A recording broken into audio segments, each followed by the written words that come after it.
Hello friends, मी भावना. माझ्या चॅनलमध्ये मी तुम्हा सर्वांचे मनापासून स्वागत करते. कसे आहात तुम्ही सर्व?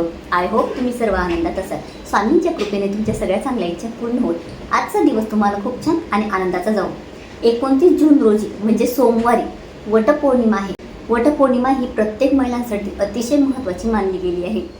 सावित्रीने खूप कठीण परिश्रम केले आणि तिच्या पतीचे सत्यवानाचे प्राण तिने याच झाडाखाली परत आणले होते यमराजांकडून.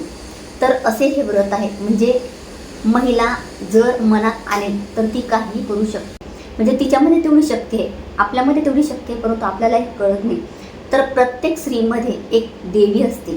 तर वडाच्या झाडाला अनन्यसाधारण असं महत्त्व दिलं गेलं आहे. या दिवशी खूप जास्त महत्त्व दिलं गेलं आहे. म्हणून या दिवशी आपण व्रत करत असतो आपल्या पतीच्या दीर्घायुष्यासाठी. परंतु व्रत करत असताना काही महिला चुकासुद्धा करत असतात. तर तुम्ही व्रत करणार या दिवशी आणि त्यासोबत जर तुम्ही चुका करणार तर त्या व्रताचं तुम्हाला संपूर्ण फळ मिळेल का? तर नाही मिळणार. तर या दिवशी आपल्याला कोणत्या चुका करायच्या नाही आहेत. हिंदू धर्मात दानाला खूप महत्त्व दिले गेलं आहे, परंतु या दिवशी अशी एक वस्तू आहे ती दान करण्याला खूप जास्त महत्त्व दिले गेलं आहे. तर या दिवशी ही वस्तू दान व्हायलाच पाहिजे. तुम्ही एकदा करून बघा. तर ती वस्तू कोणती आहे ते सुद्धा मी तुम्हाला या व्हिडिओमध्ये सांगणार आहे, म्हणून व्हिडिओ कुठेही स्किप करू नका. आणि यासोबतच वडाच्या झाडाला किती प्रदक्षिणा घाल आणि कोणत्या रंगाच्या बांगड्या या दिवशी शुभ मानल्या गेल्या किंवा या रंगाची साडी आपल्याला घालायची आणि कोणत्या रंगाच्या साड्या घालायच्या नाही, कोणते रंग अशुभ आहेत, कोणत्या रंगाची साडी घालायची नाही किंवा कोणत्या रंगाच्या बांगड्या घालायच्या नाही किंवा कशा पद्धतीच्या बांगड्या घालायच्या नाही, याबद्दलची संपूर्ण माहिती मी तुम्हाला आजच्या व्हिडिओमध्ये देणार आहे. माहिती अतिशय महत्त्वपूर्ण आहे आणि खास महिलांसाठी आहे, म्हणून हा व्हिडिओ महिलांनी नक्की बघा आणि तुमच्या मैत्रिणींपर्यंत नक्की पोचवा, म्हणजे त्यांना सुद्धा याची मदत होईल. नसेल तुम्हाला शेअर करायचा हा व्हिडिओ तर कमीत कमी तुम्ही ओरली त्यांना ही माहिती द्या, म्हणजे प्रत्येक महिला ही चूक करणार नाही. माझ्या सर्व मैत्रिणींना, माझ्या ताईंना आणि माझ्या मावशी आणि काकूंना वटपौर्णिमेच्या खूप साऱ्या शुभेच्छा. रविवारी रात्री 3:06 पौर्णिमा लागते आहे. तर सोमवारी 3 उत्तर रात्री 5:26 राहणार आहे. म्हणजे सोमवारी ती संपूर्ण दिवसभर आहे आणि सोमवार हा महादेवांना प्रिय आहे, म्हणजे वटकेश्वर महादेवांचा सोमवार आहे, म्हणून हा दिवस खूप छान आहे. तर बघा, आपण वट सावित्री पौर्णिमेचं व्रत करत असतो, तर त्यासोबतच आपण उपवास सुद्धा करत असतो. तर उपवासात काही चुकी करायची नाही. म्हणजे उपवास करत असताना आपण दुपारी फराळ करू शकतो. आता प्रत्येक ठिकाणी वेगवेगळी पद्धत असते किंवा काही जण फराळ सुद्धा घेतात आणि रात्री हा उपवास सोडायचा असतो. उपवास सोडत असताना रात्री सोडायचा, दुपारी सोडायचा नाही. आणि वडाची पूजा करायला जेव्हा तुम्ही जाणार तर त्यावेळेला 12च्या आत ती पूजा व्हायला पाहिजे. 12च्या आतच पूजा होणं गरजेचं आहे. जास्त उशीर करू नका. दुपारी म्हणजे अगदी म्हणजे दुपारी खाऊन घेऊन जायचं असं करू नका. 12 नंतर दुपारची वेळ होती, ती पितरांची वेळ असते, तर जास्त उशीर करू नका. 12च्या आतच तुम्ही पूजा करून घ्या. तुम्हाला घरात करणं शक्य असेल घरात करा, की तुम्ही बाहेर करू शकता. जेव्हा ही पूजा करणार तर पूजा करत असताना म्हणजे व्रत करणार आणि पूजा करणार, त्यासोबत तुम्हाला या दिवशी कटकट करायची नाही, शांतता राखायची. आणि तुमच्या घरात जे पुरुष मंडळी असतील किंवा इतर जण असतील तर तुम्ही हे व्रत करणार आहात, परंतु दुसऱ्यांना सुद्धा, बाकीच्यांना सांगा की या दिवशी मांसाहार अजिबात करायचे नाही, मद्यपान मांसाहार करायचा नाही. आणि एक गोष्ट मला आवर्जून सांगायची आहे, मी ही गोष्ट नोटीस केली आहे. म्हणजे आपण जेव्हा वडाची पूजा करतो त्यानंतर ओटी भरत असतो बायकांची, तर बायकांना म्हणजे लगेच तिथे दुसऱ्यांची निंदा सुरू होते. ती आली नाही, ती अशीच आहे, तिचा नवरा तसाच आहे. दुसऱ्यांची निंदा करू नका. म्हणजे दुसऱ्यांची निंदा या दिवशी अजिबात करायची नाही. तसं तर कोणत्याच दिवशी दुसऱ्यांची निंदा करायला नको, परंतु या दिवशी तुम्ही अजिबात ही निंदा करू नका. तर शास्त्रात या गोष्टी दिल्या गेल्या आहेत, म्हणून मी तुम्हाला सांगते. आणि या दिवशी तुम्हाला बांगड्या घालताना लाल किंवा हिरव्या रंगाच्या घाला. जास्तीत जास्त तर हिरव्या रंगाच्या घालायचा प्रयत्न करा. आणि बांगड्या काचेच्याच घालायच्या, प्लास्टिकच्या बांगड्या घालायच्या नाही. तसं बघितलं तर दररोज सुद्धा प्लास्टिकच्या बांगड्या कधी घालून, प्लास्टिकच्या, मेटलच्या किंवा मोत्यांच्या बांगड्या काचेच्याच घातल्या जायला पाहिजे. बांगड्या म्हणजे काचेच्या बांगड्या हे सौभाग्याचं लेणं आहे, त्यामुळे काचेच्याच बांगड्या घातल्या जायला पाहिजे. काचेच्या बांगड्या घातल्याला काही महत्त्व दिलं गेलं आहे, म्हणजे शास्त्रात त्याचे खूप सारे महत्त्व आहे आणि फायदे सुद्धा आहेत.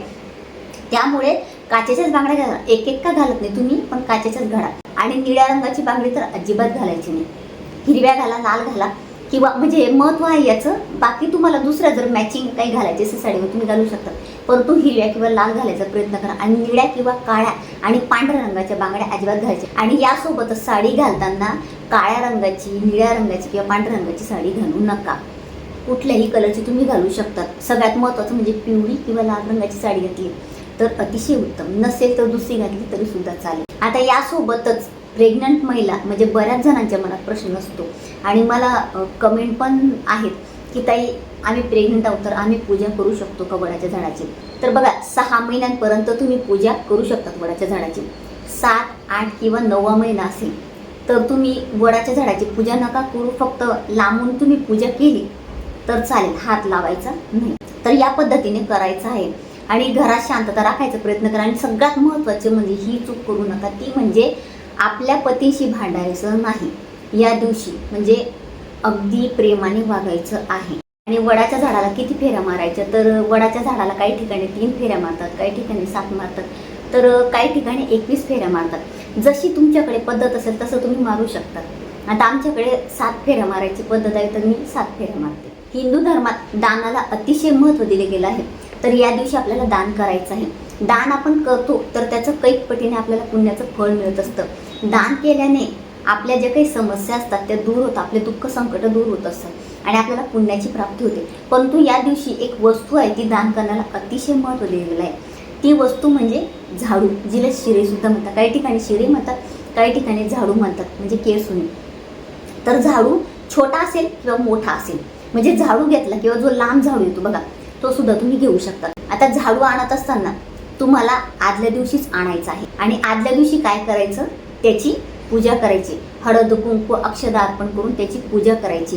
झाडू हे माता लक्ष्मीचंच एक रूप मानलं गेलं आहे. झाडू मारतो तेव्हा घरातली नकारात्मकता दूर होते आणि घरातली दरिद्री दूर होते, म्हणून झाडूला महत्त्व दिलं गेलं आहे. तर झाडूची पूजा करायची. जेव्हा आपण झाडवतो तेव्हा आपण करायची आणि त्या दिवशी सुद्धा करायचं आहे. झाडूचं जो मागचा भाग असतो, मूठ असते बघा झाडूची, तर ती मूठ देवांकडे करायची आणि झाडू आपल्याकडे पाहिजे. आणि त्यानंतर हळद कुंकू अक्षदा अर्पण करून एक फूल अर्पण करून त्याची पूजा करायची. आणि आदल्या दिवशी म्हणजे रविवारी तुम्हाला तो झाडू तसाच देवघरासमोर ठेवायचा आहे देवांजवळ. पौर्णिमेच्या दिवशी सकाळी थोडं लवकर उठा, म्हणजे प्रयत्न करा 12च्या आत तुम्हाला झाडू दान करायचं आहे. सकाळी उठायचं, शुचिर्भूत व्हायचं, छान आंघोळ वगैरे करायची आणि त्यानंतर तुम्हाला तो झाडू तिथून उचलायचा आहे.